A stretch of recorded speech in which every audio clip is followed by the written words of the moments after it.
Aku pernah berpikir bahwa hidup di sekolah menengah atas di Jakarta akan menjadi petualangan biasa, penuh tawa dengan teman-teman baru, latihan basket setiap sore, dan mimpi menjadi bintang tim. Sampai hari itu tiba, ketika segalanya berubah menjadi neraka yang tak terduga. Aku adalah Ardi, siswa baru di SMA Negeri 8 Jakarta, pindahan dari Surabaya karena ayah dipindah tugaskan. Tinggi badanku 185 cm, tubuh atletis dari latihan basket sejak kecil, dan wajah yang katanya lumayan, tapi itu bukan yang membuatku berbeda. Yang membuatku berbeda adalah rahasia yang aku simpan rapat-rapat, aku gay. Hari pertama masuk kelas, aku langsung jadi pusat perhatian. Anak-anak cowok memandangku dengan iri, cewek-cewek berbisik sambil tersenyum. Aku duduk di bangku belakang, dekat jendela yang menghadap lapangan basket sekolah. Di depanku ada cowok bernama Rea, kapten tim basket sekolah. Dia tinggi berotot, rambut hitam acak-acakan, dan senyumnya bisa membuat siapa saja meleleh. Saat guru memperkenalkanku, Rea menoleh dan mengangguk ramah. "Selamat datang bro," katanya pelan. Suaranya dalam, hangat. Saat itu, jantungku berdegup kencang. Aku tahu ini bahaya. Latihan basket sore itu jadi momen yang mengubah segalanya. Aku bergabung dengan tim dan kemampuanku langsung mencolok. Aku drible cepat, shot akurat, blok tangguh. Pelatih langsung bilang kamu bakal jadi andalan kita di 2 tahun ini. Rea mendekat setelah latihan, handuk di bahu, keringat menetes di lehernya. "Lu hebat, Ardi. Dari mana asalnya skill kayak gitu?" Aku tersenyum, mencoba tenang. Latihan terus di Surabaya. Kami ngobrol panjang tentang taktik permainan, tentang mimpi masuk tim nasional. Matanya menatapku lama, seolah ada sesuatu yang tak terucap. Tapi kebahagiaan itu tak bertahan lama. Beberapa hari kemudian, rumor mulai beredar. Entah dari mana, ada yang melihatku di media sosial lama, foto dengan teman cowok yang terlalu dekat. "Ardi itu bencong," bisik salah satu anak tim basket, namanya Dika, anak yang selalu iri dengan posisi starter. Kata-kata itu menyebar seperti api. Di ruang ganti, mereka mulai menyindir. Ardi, lu suka yang mana nih, cewek apa cowok?" Tawa mereka menusuk. Aku diam saja, tapi hati remuk. Puncaknya terjadi di kantin sekolah. Aku sedang makan sendirian ketika Dika dan teman-temannya mendekat. "Oi, banci. Lu pikir lu bisa masuk tim kita gini-gini?" Mereka dorong bahuku keras, makanan terjatuh. Rea kebetulan lewat, dia menghampiri. "Udahlah, Dik. Jangan gitu." Tapi Dika balas, "Lu bela dia, Re. Jangan-jangan lu juga sama kayak dia." Rea diam, wajahnya memerah. Saat itu aku lari keluar, air mata menetes. Aku pernah berpikir, di kota besar seperti Jakarta orang lebih terbuka. Ternyata salah. Bullying itu brutal, isik dan mental. Mereka lempar bola keras ke arahku saat latihan, sengaja tabrak di lapangan, sebar oto editan memalukan di grup kelas. Malam itu aku nangis di kamar kosong. Ibu menelepon dari Surabaya, tapi aku bohong bilang semuanya baik-baik saja. Aku ingin pulang, tapi ayah bilang harus kuat.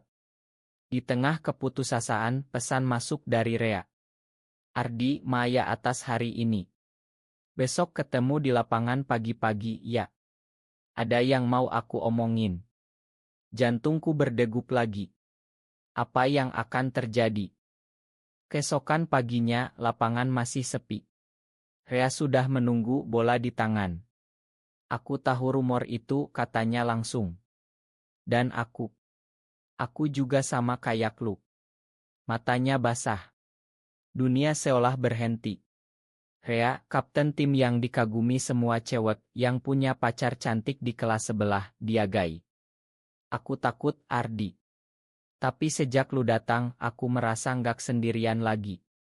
Kami duduk di bangku pinggir lapangan, cerita panjang. Dia bilang sudah lama menyembunyikan, takut keluarga tahu, takut tim bubar. Saat itu, tangannya menyentuh tanganku pelan. Hangat. Aku merasa untuk pertama kalinya ada harapan. Tapi bullying semakin parah. Dika dan Genya mulai ancam isik. Suatu sore setelah latihan, mereka jebak aku di belakang gedung olahraga. Lu harus keluar dari tim banci. Pukulan mendarat di perutku. Aku jatuh, kesakitan. Rea datang terlambat, dia marah besar, tapi Dika bilang, lu bela dia terus, Re. Lu juga gaya. Rea diam dan saat itu rahasia kami terancam terbongkar. Hari-hari berikutnya terasa seperti mimpi buruk yang tak berujung. Aku bolos latihan pura-pura sakit. Rea kirim pesan setiap hari, jangan menyerah, Ardi. Kita hadapi bareng. Tapi aku takut. Di sekolah, tatapan sinis, bisikan bahkan guru-guru mulai curiga. Jakarta yang katanya modern, ternyata masih penuh prasangka. Aku ingat cerita-cerita di berita tentang bullying di sekolah-sekolah lain, tapi tak pernah kukira akan menimpaku. Rea akhirnya ambil keputusan berani. Dia ajak aku bicara di taman dekat sekolah, sore hari ketika matahari mulai tenggelam. Aku nggak bisa biarin lu sendirian, katanya. Suaranya gemetar. Aku suka sama lu, Ardi. Bukan cuma sebagai teman. Kata-kata itu seperti petir di siang bolong. Aku terdiam, lalu pelan-pelan aku balas, aku juga, Re. Sejak hari pertama. Kami saling pandang lama, lalu dia pegang tanganku erat. Saat itu, dunia seolah hanya milik kami berdua. Cinta yang terlarang, tapi begitu dalam. Kami mulai bertemu diam-diam, pagi-pagi di lapangan sebelum orang datang, atau malam di warung kopi kecil jauh dari sekolah. Kami cerita tentang mimpi, tentang ketakutan. Rea bilang keluarganya konserati, ayahnya polisi, pasti tak akan terima.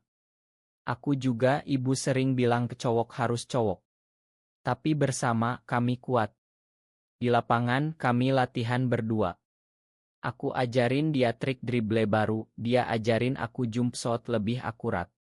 Chemistry kami di lapangan luar biasa, seolah bola jadi bahasa cinta kami. Tapi Dika tak berhenti.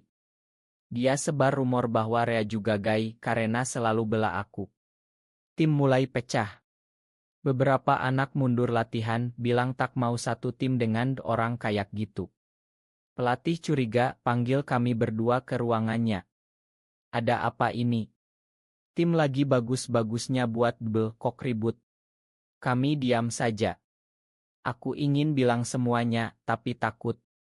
Suatu malam, Rea ajak aku ke rumahnya yang kosong, orang tuanya keluar kota. Kami duduk di kamarnya, poster-poster basket di dinding. Ardi, aku nggak mau sembunyi terus, katanya. Tapi aku takut kehilangan segalanya. Aku peluk dia pelan, rasanya hangat, aman. Kita cari cara bareng. Malam itu, kami janji akan buktikan bahwa kami lebih dari rumor itu. Kami akan jadi pemain basket terbaik, tak terhentikan. Keesokan harinya, bullying mencapai puncak. Di koridor sekolah, Dika dan Genya jebak kami berdua. Lu berdua emang pasangan ya? Banci semua.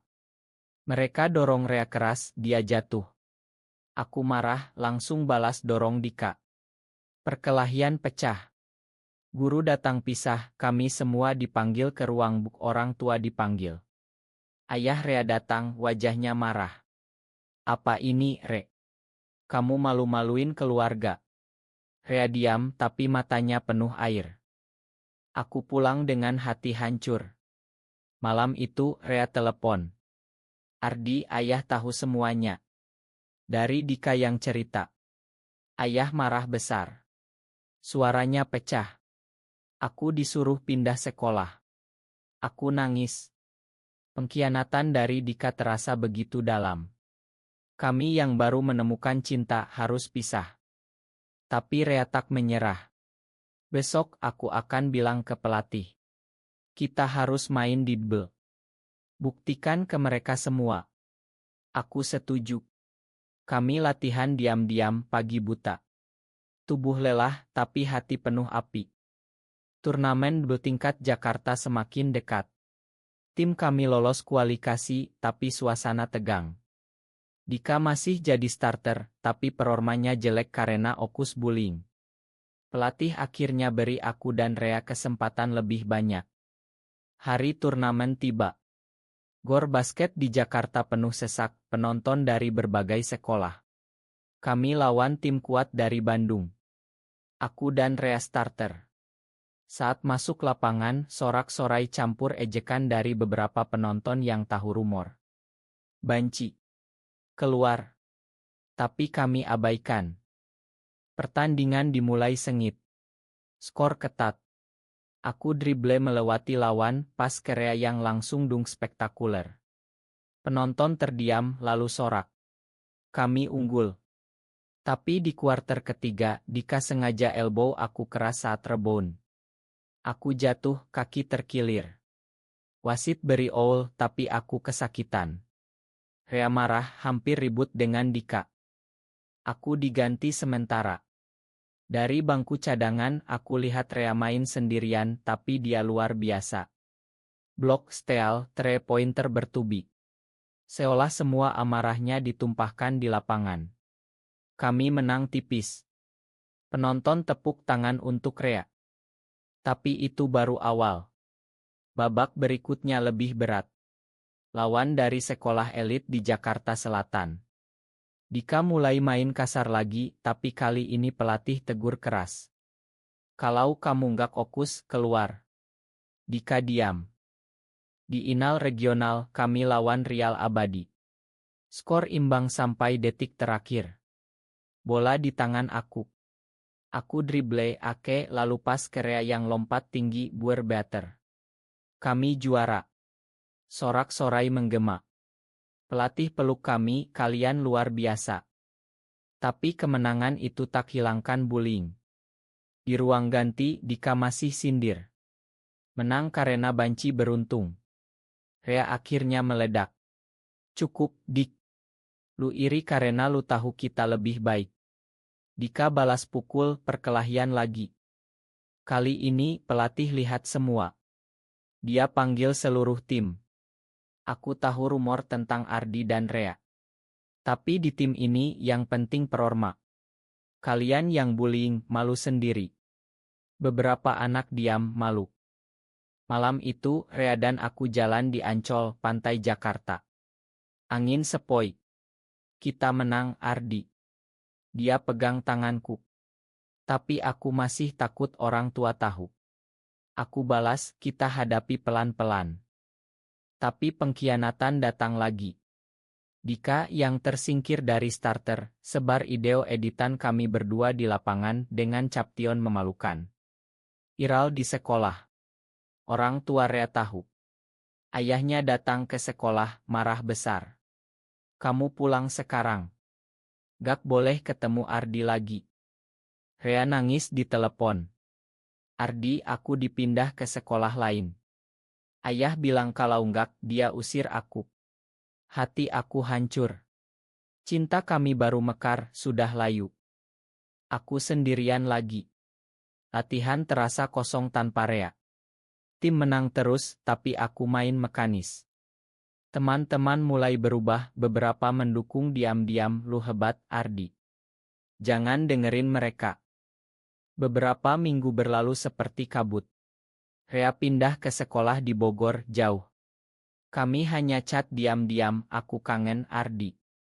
Aku juga. Tapi semakin jarang karena ayahnya awasi. Nasional di Surabaya. Tim kami lolos. Aku jadi kapten baru. Tekanan besar. Media sekolah liput, aku jadi bintang. Tapi hati kosong. Di perjalanan ke Surabaya, aku ingat masa kecilku di sana. Rumah lama, lapangan basket tempat aku belajar cinta olahraga. Turnamen dimulai.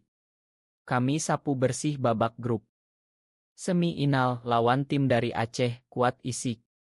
Mereka main kasar, tapi aku tak mundur. Aku blok steal, score bertubi. Menang telak. Final melawan tim dari Yogyakarta. Penonton penuh. Skor ketat. Di kuarter akhir, aku capek, tapi ingat Rea. Main untuk kita, pesannya terakhir. Detik terakhir, bola di tanganku. Aku dribble, crossover, lompat, 3-pointer. Buer.